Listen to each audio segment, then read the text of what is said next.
because there's a whole dying world out there. Let me ask you a question. How many of you in this room, when you were a kid or a teenager and weren't necessarily a Christian, went to church because a Christian kid invited you to go with them at one point?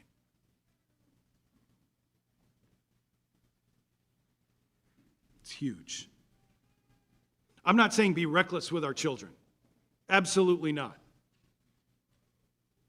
I'm saying stop raising wussy kids. Can you say that in church? I don't know.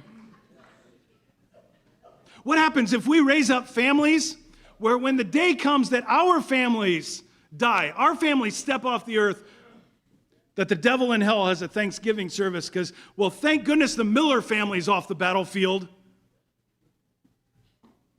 Thank goodness the Gingriches are gone. Thank goodness the Yoders are gone.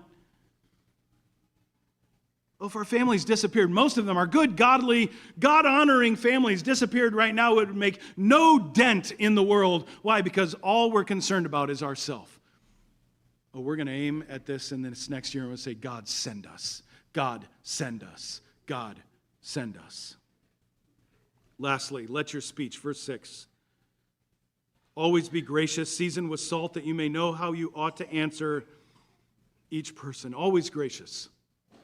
Never condescending. Again, as Christians, let's just be done with being condescending. Let's be done with being right and looking down on everybody else who we think is doing it wrong.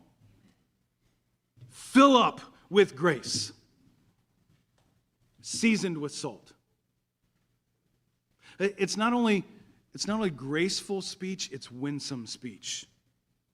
It's something that draws people in. It makes them thirsty for God, thirsty for the gospel, thirsty for whatever it is that you have.